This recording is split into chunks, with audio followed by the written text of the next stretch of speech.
Ikan sarden sayur koli cai. Lapar guys aku hari ini guys, sumpah. Belum jam 12 tapi perutku sudah kruyuk-kruyuk. Soalnya habis ini guys, ngurusin nenek jadi belum saatnya makan, ya udah mendahului aja dulu. Lapar banget guys, sumpah. Kok banyak banget, kira-kira habis nggak ini ya? Bisa lah, bisa. Nah, sisanya buat beli mobil ya, yang 160 juta lah, bisa lah. Mobil-mobil Avanza atau mobil-mobil bangsa-bangsanya Xenia kayak gitu ya, dapat lah 160 juta ya. Mungkin masih sisa ya. Saya percaya.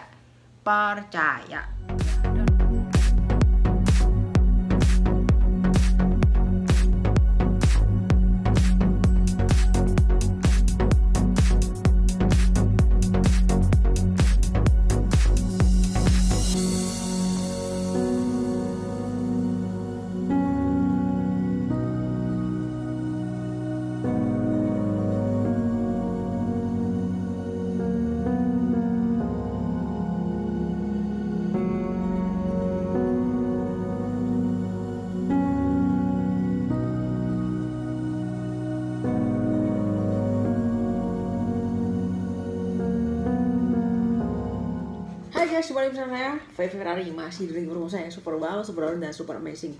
Bagaimana kabar kalian semuanya? Aku harap kabar kalian semua masih dalam lindungan Tuhan Yang Kuasa hingga saat ini.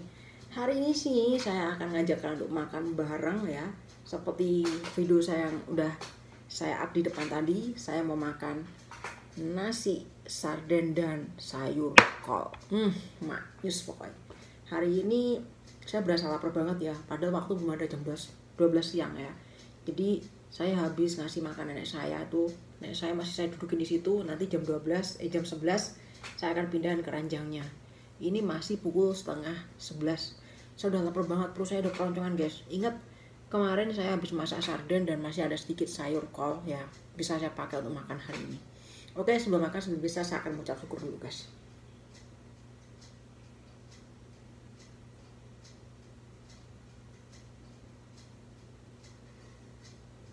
Amin. Buat kalian semua yang belum makan, silahkan ambil sendok, mangkok dalam kondisi apapun ya, dalam waktu apapun, siang, pagi, sore, dan malam. Ayo kita makan bareng. Sudah gak sabar, perut saya udah kerucuk rasanya guys ya. Ini nasi ngomong-ngomong banyak banget ya. Saya hari ini belajar untuk makan sambal dulu guys ya. Bagaimana rasanya dalam waktu 1 bulan ini saya nggak makan sambal, apa perut saya enak ataukah gimana gitu ya. Kalau enak saya nggak akan makan sambal untuk selamanya, tapi kalau misalkan ya saya nggak makan sambal tetap gini-gini aja, berarti ya Vanfa saya nggak tahu ya.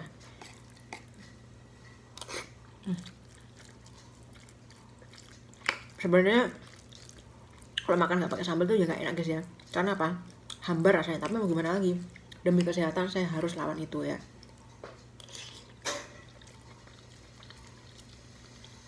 Jadi caranya sarden ini tadi saya angetin, terus kalian tambah dengan bawang bombay ya ini ya, biar rasanya lebih wangi aja gitu ya.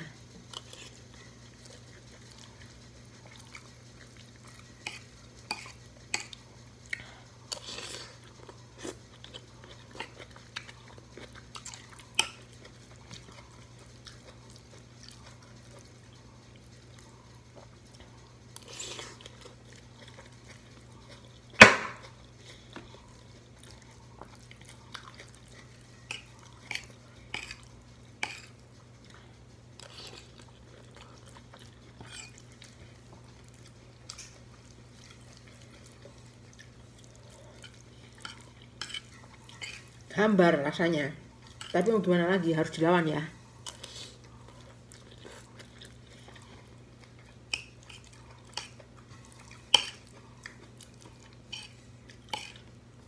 Saya nggak berani makan pakai tangan dulu karena tangan saya ini bekas masih luka ya kemarin, karena habis kena air panas waktu saya bikin bubur nih guys ya. Ini kecipratan airnya bubur itu panasnya minta ampun, sampai kayak gini nih tuh, sampai luka kayak gini.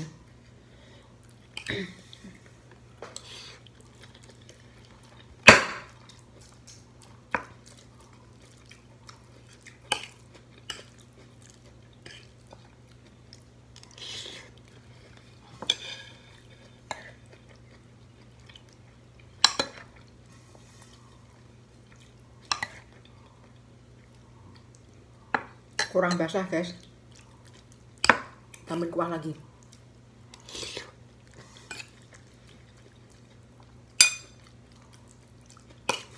Ini udah campur-campur ya. Ada tomat, ada wortel, ada kubis, ada bawang bombay. Aduh.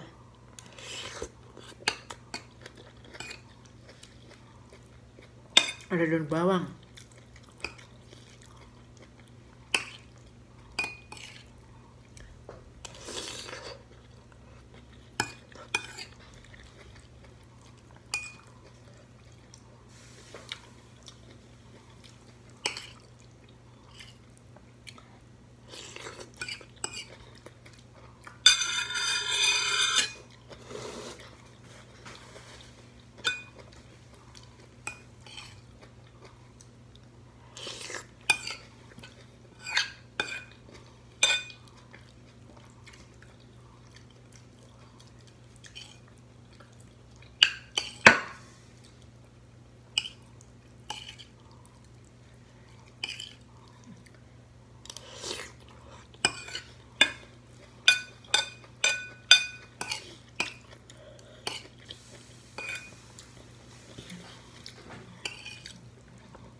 Orang Thailand tuh kalau lihat orang Indonesia makan pakai tangan ya, dia jijik katanya, jorok. Tangan kan buat ini ya, gitu. Mereka nggak suka lihat pembantunya makan pakai tangan, katanya jorok.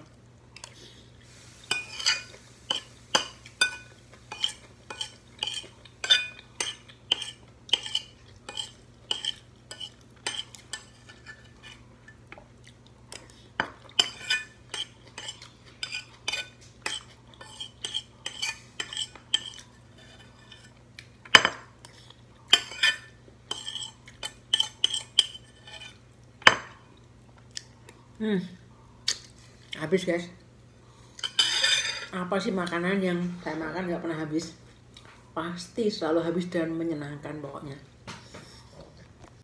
Nah guys, saya udah selesai makan ya, makan saya juga udah habis ya. Di sini saya mau cerita sesuatu ya, seperti judul konten saya ya. 3 tahun kerja di Taiwan, bisa beli mobil, beli rumah, beli tanah ya. Kalau ada yang bisa seperti itu, ya syukur, alhamdulillah, puji Tuhan ya. Tapi di sini saya bilang ya, gaji 10 juta tiap bulan di Taiwan. Oke, saya lanjutkan ya. Tadi saya bahas semuanya tentang TKW Taiwan, kerja 3 tahun di Taiwan ya, bisa beli rumah, mobil, tanah ya. Itu sangat amazing dan luar biasa banget ya. Mungkin jarang banget ada yang seperti itu ya. Sekarang di Taiwan gaji per bulan itu 10 juta. 10 juta ya. Ini kalau hitungan kalkulator manusia ya. Bukan hitungan kehidupan ya. Saya bahas hitungan kalkulator manusia. 10 dikali 12 itu sudah 120 juta. Itu 1 tahun. Dikali 360 juta ya. 360 juta itu bisa buat beli rumah seharga taruhlah 200 juta ya, rumah kecil-kecilan lah, yang penting untuk bisa tidur, bisa istirahat lah ya, bisa lah. Nah sisanya buat beli mobil ya, yang 160 juta lah, bisa lah. Mobil-mobil Avanza atau mobil-mobil bangsa-bangsanya Xenia kayak gitu ya, dapatlah 160 juta ya. Mungkin masih sisa ya. Saya percaya ya, dan mungkin sisa dari buat beli mobil itu misalkan ada sisa 50 juta atau mungkin sisa berapa puluh juta atau 30 juta bisa beli tanah. Bisa banget ya, sangat bisa banget. Itu hitungan kalkulator manusia. Nah, sekarang masalahnya di hitungan kehidupan nyata, ya. Bisa nggak kira-kira dalam waktu 3 tahun bisa beli itu semuanya? Coba kalian pikir pakai logika. Jangan kalian pikir pakai hitungan kalkulator manusia. Ya, bisa nggak kira-kira? Dalam 3 tahun bisa beli segala itu. Nih, saya mau tegaskan.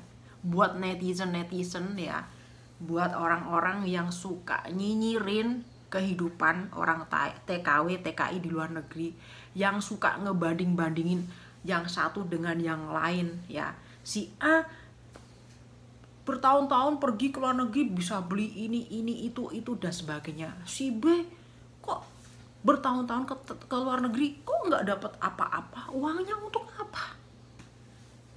Nih ya, buat kalian yang suka nyinyirin atau banding-bandingin seperti itu, ngurusin kehidupan orang yang kerja di luar negeri ya, saya jelaskan. Kehidupan manusia, kehidupan setiap orang itu tidak sama. Dan tujuan mereka ke luar negeri itu juga tidak sama. Tidak bisa semua disamakan tujuannya itu untuk A, untuk B, untuk C, dan untuk yang lainnya. Mereka bertujuan ke luar negeri itu macam-macam dan berbeda-beda.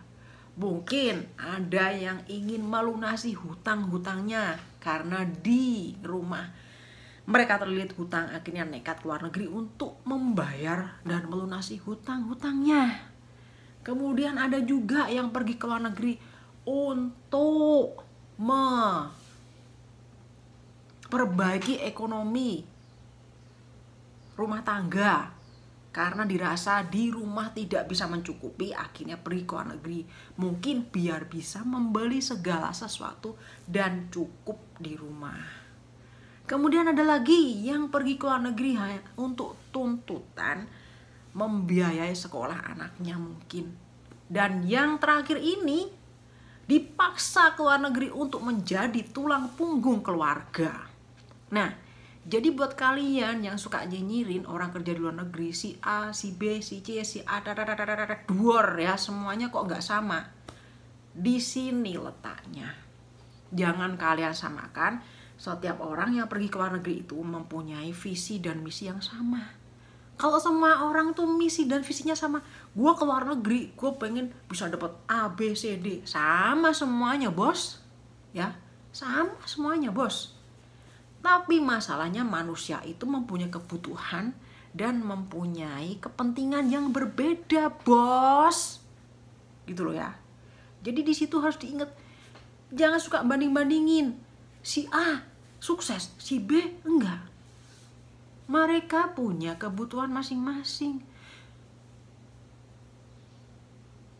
Udah bisa mencukupi membantu keluarga itu aja, keluarganya nggak punya utang dan nggak kelaparan di rumah aja, bersyukur loh ya, gitu loh. Mereka yang mempunyai tujuan, mungkin mereka sekarang bisa berhasil, bisa beli A, B, C, D. Nah itu karena mereka itu tidak punya tanggungan, jadi tujuannya bisa fokus untuk ke satu tujuan. Nah sedangkan orang-orang yang belum kesampaian tujuannya ya, banyak sekali kebutuhan-kebutuhan yang harus dipenuhi, kebutuhan keluarganya ya, secara nggak langsung. Menjadi tulang punggung keluarga itu harus mikirin banyak orang yang dipikirin, bukan cuma mulutnya doang, bukan cuma isi perutnya doang ya. Ini saya jelaskan, orang-orang yang bisa ke luar negeri dalam waktu 3 tahun bisa beli rumah, mobil dan tanah itu di sini, ini saya cerita di Taiwan aja ya. Di Taiwan mereka tidak pernah yang namanya keluar uang sepeser pun ya, nggak pernah libur, nggak pernah jajan ya. Jadi semuanya murni kebutuhan dicukupi sama majikan ya. Tapi rata-rata kalau saya pribadi nggak bisa ya. Saya tipe orang yang royal ya, saya nggak bisa ya kalau untuk gara-gara uang aja saya sampai ngempet. Ibaratnya mau beli ini kok ngempet, nggak bisa. Saya menghargai badan saya menghargai kesehatan saya ya. Mungkin ada yang lainnya seperti itu ya, sampai pengen beli minuman manis aja tuh sampai ngempet nunggu majikan beliin. Ada yang seperti itu ya, mau beli makanan enak, sepotong roti aja nunggu majikan ngasih. Ada yang seperti itu, sampai baju sobek semua gak beli juga, sabun mandi, odol, semuanya segala sesuatunya dia ngandelin majikan. sampai habis, sampai rela-rela nggak gosok gigi, nggak rela, sampai rela-rela tidak pakai sabun mandi, hanya ingin ngandelin dari majikan saja. Ada seperti itu juga, makanya ngumpul. Nah sekarang kalian pikir, apakah di sini ya nggak boleh juga menyenangkan badan ya, kayak gitu. Setiap bulan sekali liburan, cuci mata, kerja di luar negeri juga pusing, boring ya. Makanya ada orang yang stres ya, dari luar negeri pulang ke Indonesia stres ya. Amit-amit jangan sampai kayak gitu ya. Karena tertekan di sini. Di rumah ya, keluarganya nggak mau ngerti. Di rumah keluarganya nggak mau nauin. Terus dia diteter. Ya, diteter untuk kerja, cari uang, cara nggak pernah diperhatiin dari rumah. Yang di rumah cuma taunya telepon minta duit.